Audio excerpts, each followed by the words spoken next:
Hey everybody, welcome to a new edition of MazzaOnSports. It's your host Evan Mazza here, here to come to talk to you about the ML Major League Baseball, around Major League Baseball, mainly, of course, the New York Mets. We have to get into everything involving the New York Mets over the last few weeks to start the season. Obviously, we haven't done a show since opening day. Things have drastically gone in a completely different direction since opening day.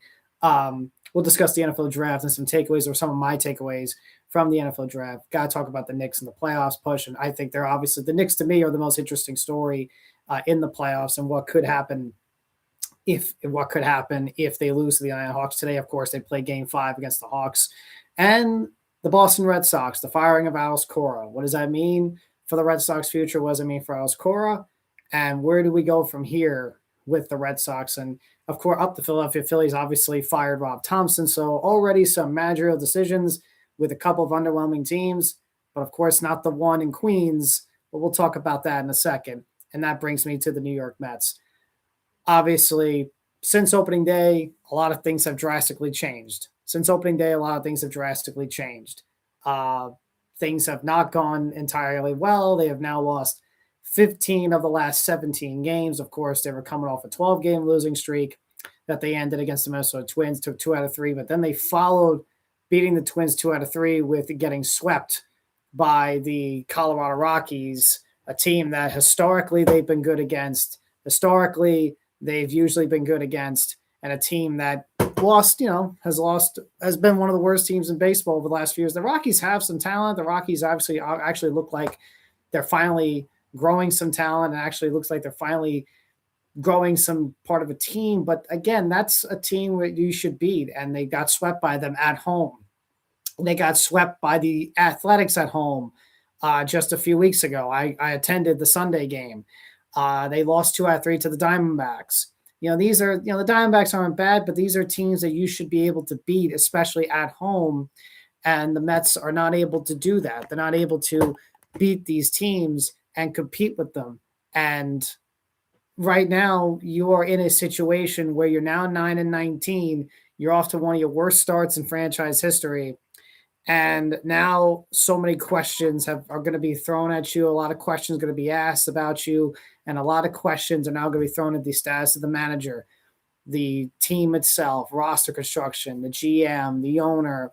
I'm already seeing articles from Ian O'Connor about that Steve Cohen's been a disappointment as the owner of the team. Look, I'll make that brief. I'll make that brief. About the article from Ian O'Connor today. I think Steve Cohen, sure, you could argue he's been a disappointment because of the results, but it's certainly not worth without trying. He certainly hasn't not tried. It hasn't been for lack of trying. It hasn't been for lack of trying with Steve. So, contrary to what they had before with Fred with the Wilpons, it's not for lack of trying. But I'm going off topic, but the reality is this. The New York Mets have not been able to hit. And we can point that wherever you want, but the bottom line is this. Aside from Juan Soto, every hitter on this team is just not hitting.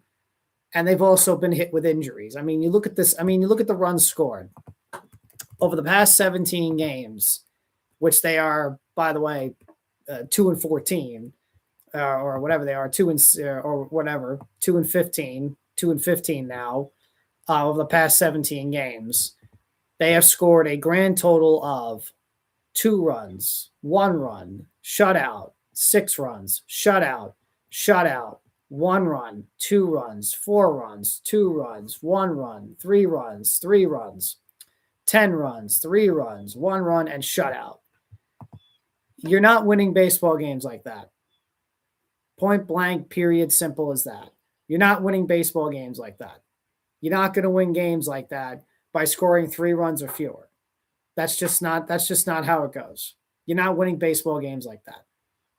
And you have guys like Bo Bichette, who was brought in to hit with runners in scoring position, who is just not hitting with runners in scoring position. He is batting well below 200 runners in scoring position. I think he's batting like $190. Jorge Polanco was brought in to hit. He's been hurt, and he's now on the injured list, and who knows when they're going to get him back. They lost Juan Soto for 2 weeks due to the calf injury for running the bases. Then on the same day they get Juan Soto back, they lose Francisco Lindor to a calf injury on the same thing, rounding the bases. And this one seems more serious because Lindor's going to get a boot for a week, and he's going to be out for at least 3 more weeks after that once he's reevaluated. He might be out, so he's going to be out longer than Soto. You have Carson Bench, who they brought up, and he is starting to hit a little bit. He had a good opening day, but obviously has gone through some struggles, which is to be expected. Again, I'm not going to throw all this at him. That's to be expected as a rookie player playing day one. Then you have Marcus Semien, who has hit well with runners in scoring position, but the batting average is still low. Power hasn't really been there, and his pitch selection or swing selection has been rather curious. He's doing a lot of free swing, but then again, so is a lot of these Met hitters, not named Juan Soto. A lot of free swinging, a lot of swinging at bad pitches that aren't even close to the strike zone. And you can look at Bo Bichette too. Bo Bichette is doing pretty much the same thing when you watch him. Brett Beatty and Mark Vientos and Francisco Alvarez. Right now, Alvarez has been solid at the plate. He's been good at the plate, put up good at bats. His momentum seems to carry it over from last year when he came back for the minor leagues. But the reality is this: he needs to fully take off. So I think the Mets are still waiting for him to fully take off as the catcher of the team, waiting for him to fully take off. They're still waiting for that, but he is hitting better, and it's good to see that he's becoming a little more of a patient, complete hitter as he continues to develop. But the concerns lie with Brett Beatty and Mark Vientos. Mark Vientos got off to such a hot start this season, and he's significantly cooled down. Brett Beatty has been awful virtually all so far throughout the first month. He's only drawn 4 walks. I think he went like 64 or 65 at bats without a walk. The bottom line is this: we can talk about the pitching all we want.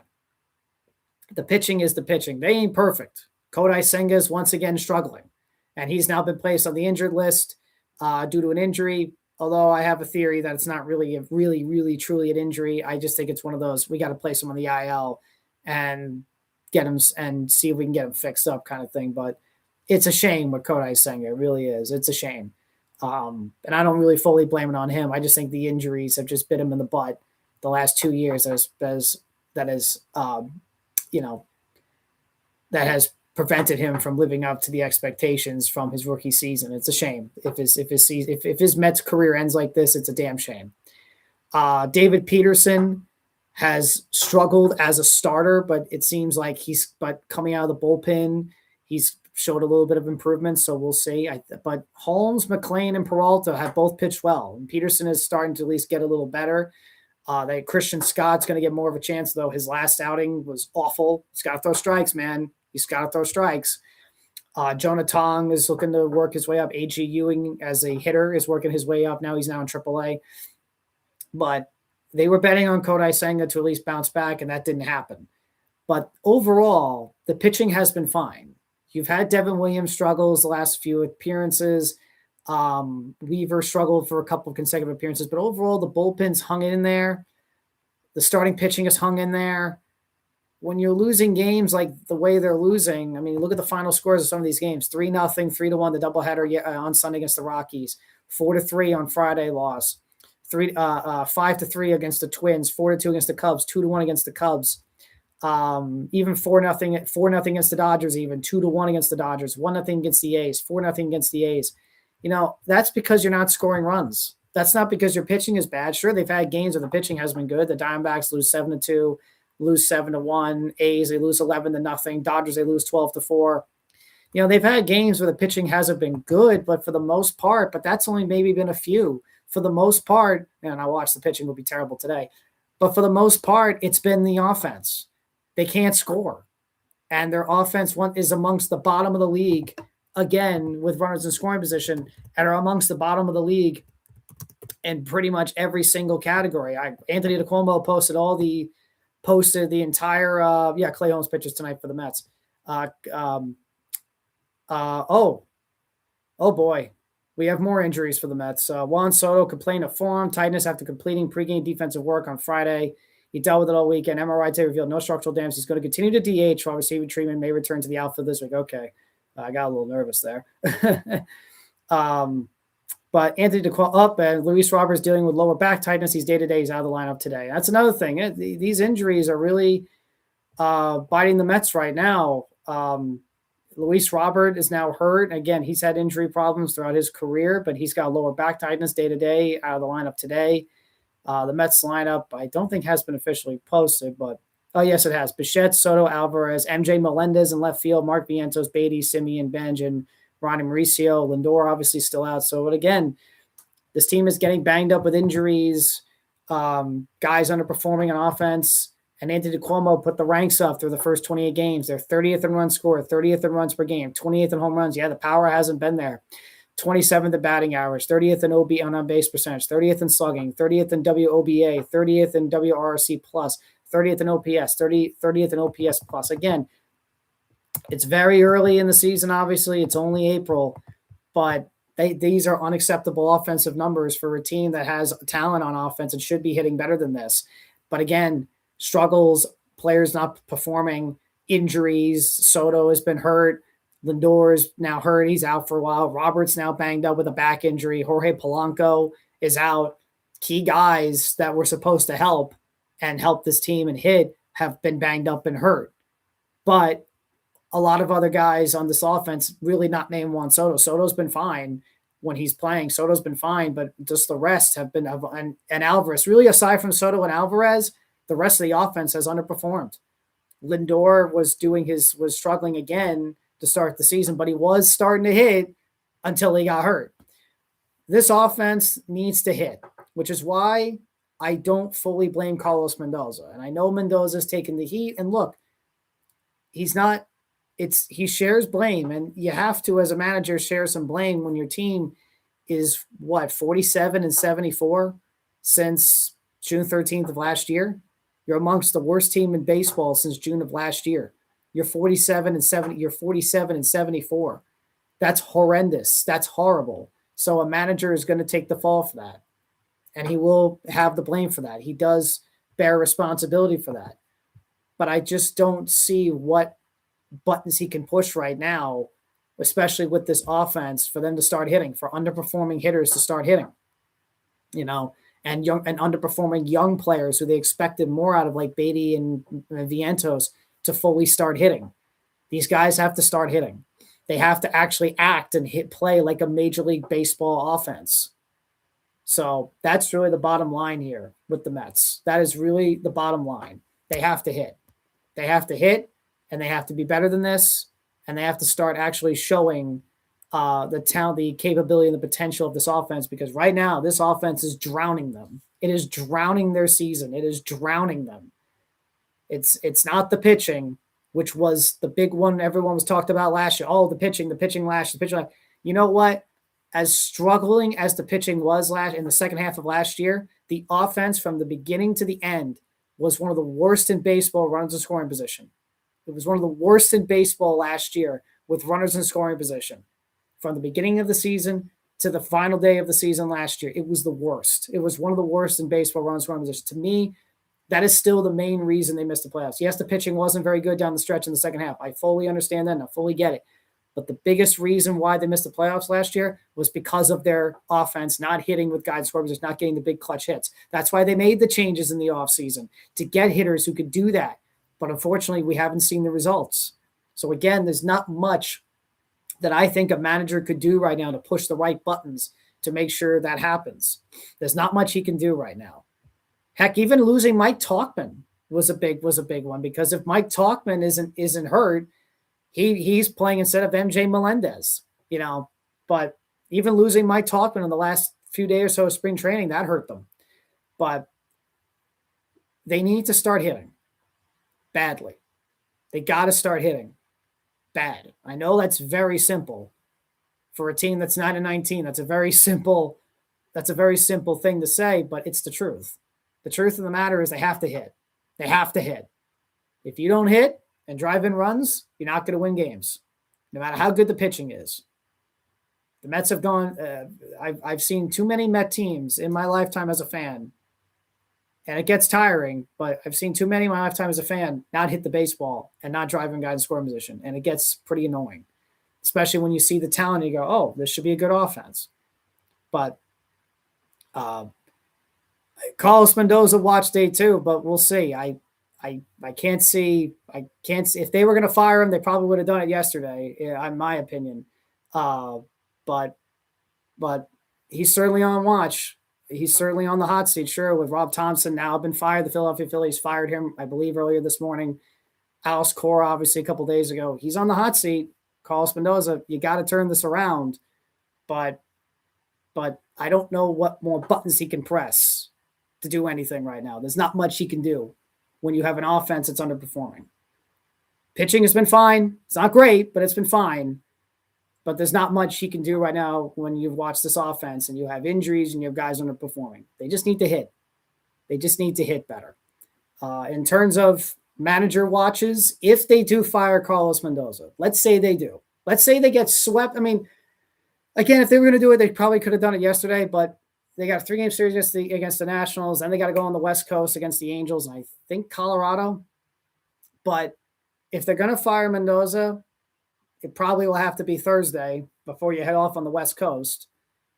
But even if they do, it's not going to be Alex Cora. I was listening to Mike Francesa yesterday say, oh, you got a gift saying, go hire Cora. But the Mets are not going to hire Alex Cora straight up like that. They're going to want to interview him. They don't really have a relationship with him. Yeah, he was a former player, but that was only back in 2009. That was different ownership, different everything. They don't know him. They don't have a relationship with him. I mean, Carlos Beltran, I guess, has a relationship with him, but aside from that, nothing much. But there's no relationship there, nothing there. I think the Mets would rather interview him and talk to him before deciding as the manager, before just hiring him as manager like that. And they don't know, and this isn't like Dave Dombrowski, who knows him personally. But if the Mets do fire Carlos Mendoza, whenever that could be, it's going to be the Kai Correa or even Beltran. You know what? I am in the camp of just give Carlos Beltran the shot. What do you got? I mean, really, why not? Just give him the shot. So many Met fans have been begging for him to still be the manager and even felt that he never should have been fired 6 years ago after the Astros cheating scandal came to light, which, to be fair, you had to fire him after that. I'm sorry. You had to. You could not ride with him as a manager 6 years ago when that stuff came out. You just couldn't. You just couldn't. You had no choice. You had to fire him. So I don't blame the Mets for making that decision to fire him. But it's been 6 years. Time has passed. He's going to the Hall of Fame this year, obviously. So obviously that's out the window now when it comes to whether he's a Hall of Famer or not after the scandal. He's in the Hall of Fame, or he's going to go in. The Mets are going to retire his number in September. I'm in the camp now. Just give him the shot. If you're going to fire Mendoza, just bring Beltran out and say, Carlos, it's your job. Not exactly the best scenario with the team 9-19 or whatever they're going to be. Not exactly the best scenario, but hey, Beltran, job's all yours, dude. Go take it. Go grab it and help and turn this team around. So I'm all for Beltran being the manager now. But if they're going to fire him, it's not going to be Alex Cora out of the blink of an eye. It's going to be either Kai Correa or it's going to be Carlos Beltran, in my honest opinion. But we'll see what happens there. But I just don't see it being his fault, Carlos Mendoza. Do I think Mendoza's a great manager? No. I don't think he's a great manager. I think he's an average manager. I feel the same way about Carlos Mendoza that I feel about Luis Rojas. Remember Luis Rojas? He wasn't a bad manager, I don't think. And Rojas was brought in after the Beltran stuff happened. So he wasn't even supposed to be the manager that season in 2020 or even 2021. But I thought Rojas was average. He wasn't terrible. She was just average. Mendoza's the same way. I think he's just average. It goes to me back in 2023. I just don't think the Mets should have fired Buck Showalter, but I understood and I got it because new ownership, new GM, I should say, and they wanted their own guy. I got it. Would I have fired Buck? No. Did I blame Buck for 2023? No. It was the same thing. Players just underperforming. Scherzer underperformed. Verlander underperformed. Alonso had a down year. Nimmo had a down. Like I didn't blame Buck for 2023, but they decided to go in a different direction. I understood it, but do I blame Mendoza for it? No. The problems for this team goes way beyond Mendoza, and really it falls squarely on the offense. It falls squarely on the offense. That's where it falls on. It falls squarely on the offense. Bottom line to me. To the NFL draft. Enough with the bets, enough with I'll touch on the Red Sox for a quick second. The Boston Red Sox, I was surprised with the firing of Alex Cora. Not surprised with the Phillies firing Rob Thompson. I'm not surprised with that. The Red Sox, I was a bit surprised about, but obviously there has been some noise with Cora and Breslow and Henry, the owner, dating back a few years. And there was high expectations for the Red Sox going into the season. They made the playoffs last year. You know, they had a young team, young offense, improved pitching. It looked like I picked the Red Sox to go far in the playoffs and such. And they're 10 and they started the season slow. So they fired Cora. And they fired pretty much his whole coaching staff. It was a whole mess. But I guess I was surprised that they fired him considering his success with the Red Sox. But Alex Cora apparently is not going to take a managerial job. Dave Dombrowski called Cora on Sunday about being the manager of the Phillies, which is pretty interesting. But I think Cora is doing the right thing. Now apparently he's looking for possibly the media job or a front office job, but I think he's doing the smart thing here. Why would I take a managerial job right now? Like, why would I take a managerial job right now in April? I'm Alex Cora. I've got a World Series ring. I'm one of the best overall managers in baseball. I had a lot of success with the Red Sox. I can take my darn time, take this to the offseason, and have the pickings of what I want. I don't have to just go to the Mets. I don't have to just go to the Phillies. I have all the pickings of what I want. You know, I can take the interviews and evaluate what team I want to choose. You know, this might be the last time. I mean, for all we know, this is the team Alex Cora manages for the rest of his managerial career. You know, you don't want to take the job right now just because, hey, the Phillies are open. Hey, the Mets may be open. You want to take your time on this. You don't want to rush things. You want to take your time. So I think Cora is making the right decision here. He's taking his time. At least I think that's what he's doing. That's what it feels like. That's what he's doing. And I think that's the right call. Don't jump into a manager job, especially why would you want to jump in to be the Mets manager right now? They're 9-19. They suck. Why would you want to jump into the Phillies manager job? They're what, 10-18 or whatever? They stink. Why would you want to jump into that job and turn around? No, you wouldn't do that. You'll take it to the season, to the off season, and take the interviews and hear them out. And other teams, other teams. Heck, maybe a team like the Pittsburgh Pirates the Pirates are playing good baseball right now, but maybe a team like the Pirates becomes available. And you go, look at that pitching. Look at that talent. I can work with that. You want to do that. You want to do that. You don't want to just jump in there and go, I'll take the Mets job. I'll take the Phillies job. No, you want to take your time. So I think he's making the right call here. If he wants a front office role, I think he needs to slow his roll, though. I know that was the thing in Boston, how much control he really had. And I think that also played a part in his firing. But I think he needs to slow his roll on that one.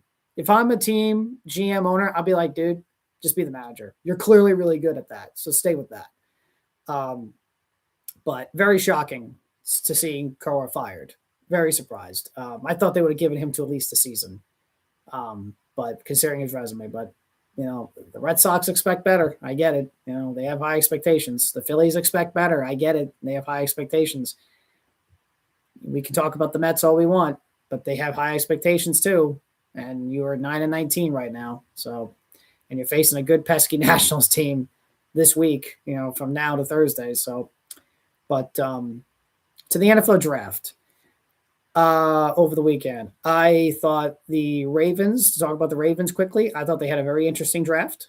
I think I would have picked Reuben Bain if I was them with the last pick, with that pick in the 14th overall selection, but they ended up taking Ione. I think they went with their favorite. I think they went with their best offensive lineman on the board. I don't think they took the best player on the board. They took the best offensive lineman on the board. And look, I can't complain. Like I said, you got to block for Lamar. You got 2 holes at guard. I'm not that big on the John Simpson signing, But you got 2 holes at guard and you got a big hole at center. So I get it. They went with the best offensive lineman on the board. I get it. Then they went pass rusher in the second round with Ziggy Wood. And again, that was interesting because he's a high motor guy, big attitude. I'm sure Jesse Minter, and he was the defensive Senior Bowl MVP, which I know the Ravens value that a lot. But I'm sure Jesse Minter watched that and they watched, we can make that work. My worry with him is that he only had his career high was like 11.5 sacks in college. Last year was his career high, 6.5. So they're really betting compared to Ruben Bain, who was terrific in college throughout his time in Miami. But they're betting on, I think they're betting on him to continue his 2025 success into the NFL. So very interesting project. He's definitely a high risk, high reward kind of player. Then they double dip at wide receiver. So that leaves a couple of interesting questions. Where does Tez Walker now fit? They picked Ja'Cory Lame and they picked one of the Indiana receivers. There was a lot of Indiana talent. And, there was a lot of Indiana offensive talent that went in this draft. Fernando Mendoza got a lot of Indiana playmakers drafted in this draft here. No offense to them, but I'm sure a lot of that had to do with Fernando Mendoza and how good he was. And of course, unsurprisingly, he went number 1 overall. Wow, what a shock. No, I'm kidding. But I think they double dipped at wide receiver, which is interesting. Where does Tez Walker fit into this? Where does Rashad Bateman fit into this? I like double dipping in the 3rd and 4th rounds. I'm just interested to see where those guys fit in. They double dipped at tight end. Hibner obviously was in Michigan. And of course, they signed a tight end earlier in free agency. They lost Kolar. Mark Andrews coming off the down year, so you kind of have to look at when that time, when the time may be coming for Andrews to whether they got to move off of Andrews or such. But they had David Njoku in for a visit a couple months ago, back I think when free agency very much first started. So there's questions there. They didn't address guard again until very much 7th round. So again, they went more depth at corner guard. So I think the Ravens had a very interesting draft. A very interesting draft for the Ravens. I think the Giants and Jets made out well. I can't believe Arvell Reese fell to the Giants at 5. I thought he was the best player overall in this draft, or at least one of the best players in general, aside from Mendoza in this draft. And I think the Giants made out well with Manigua and Arvell Reese in the first rounds, and they drafted Fields and Colton Hood, the corner from Clemson. But I think the Jets, obviously, I like the Bailey pick, although I would have picked Reese. The Sadiq pick made more sense with the Cooper pick that they had. So the Jets also had Russell Wilson for a visit today. I think I'd rather have Russell Wilson as the quarterback over Geno, but very interesting. I thought Ty Simpson going to the Rams was incredibly interesting. It felt like Sean McVay didn't want to pick him, but that felt like more of a Les Snead pick. I thought that was definitely the most shocking moment of the draft. But I think the Eagles drafting Lemon was definitely the telltale sign that A.J. Brown's time as the Eagles receiver is done. Whether he gets traded or not, when he gets traded, we'll see. Where he gets traded, we'll see. But the Eagles are definitely still looking to trade him. But the Cleveland Browns picked Fanu. The Cleveland Browns did everything in their power to tell Shedeur Sanders, succeed this year. I think they double dipped at wide receiver, got Concepcion, they drafted Fanu. They are telling Shedeur with this draft, win the job. They are telling him, win the job so we don't have to pick a quarterback next year. And I applaud that. I applaud the Browns thinking of that, because the Browns can then say, hey, Shedeur, if you don't succeed, the quarterback we pick in the draft next year is going to succeed. So I applaud the Browns for thinking that way. So for once. But those are some of my takeaways from the draft. Like I said, I think the Ravens had a very interesting draft. It was definitely a draft that definitely said, we got to build around our franchise quarterback. They doubled it a receiver, doubled it the tight end, got them a guard. It was definitely a draft where they said, we got to help out Lamar. And again, I can't blame him for it. Like, can you blame him? Yeah, I totally understand. I totally understand. I thought the Giants had a good draft. I thought the Jets had a good draft. I thought the Browns had a very good draft. I thought the Eagles made a good pick with Lemon. I think the shocking pick to me was the Rams with Ty Simpson. I think the worst was Price with the Seahawks. I don't know if the Seahawks, but we'll see. If the Seahawks can fix his ball security issues, he'll be good, but I'm not sure. I just wasn't sure with all their needs, especially in the defensive back spot and even a wide receiver, because again, Cooper Kupp, who knows how much longer he's got. And you could have also added offensive line to help out Darnold, but I don't know. Taking Price was a very questionable pick to me.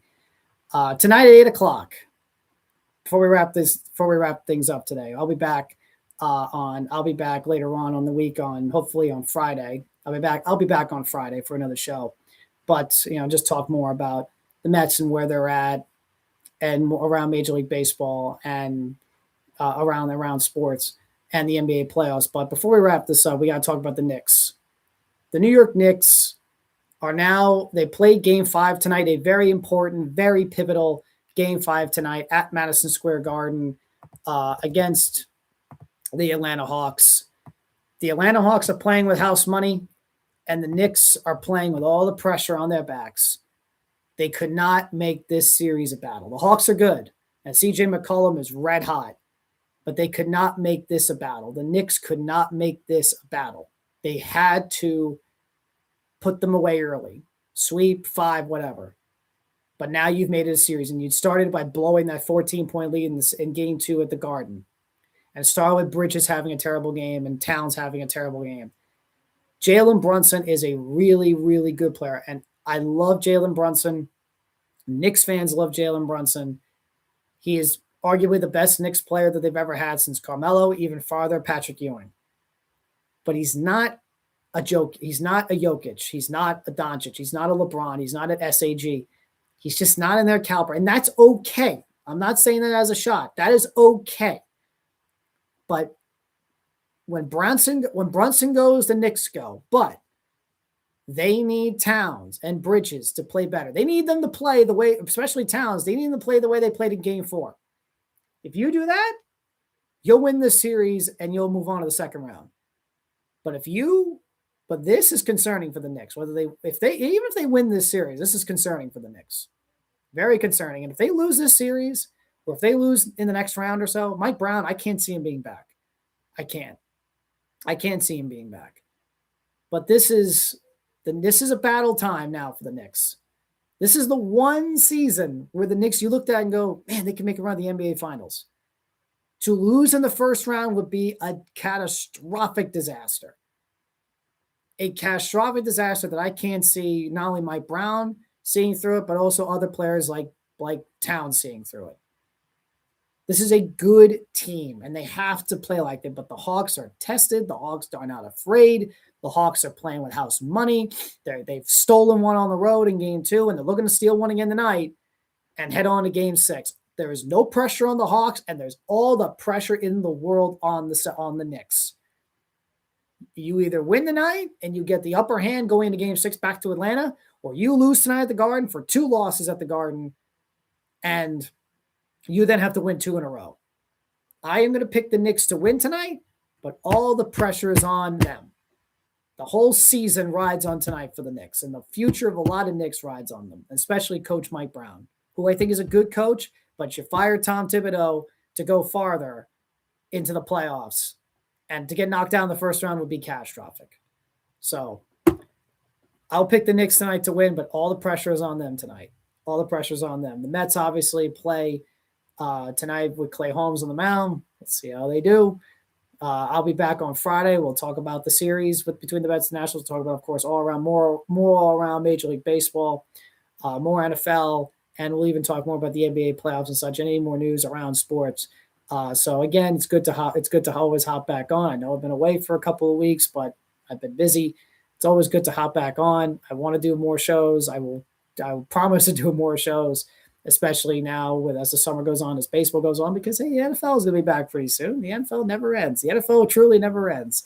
But I'll be back on Friday to talk more. We'll talk on Friday. We will discuss more of the WrestleMania fallout, WrestleMania itself, what I thought of the show, and what I thought and the fallout of the show, as we have a lot coming in. So we'll talk about WrestleMania on Friday. But that being said, thank you guys so much for joining in and tuning in. I greatly appreciate it. Thank you guys for your patience. I promise to do more shows. I will be back on Friday. Have yourselves a good day. Have yourselves a good night. And please take care.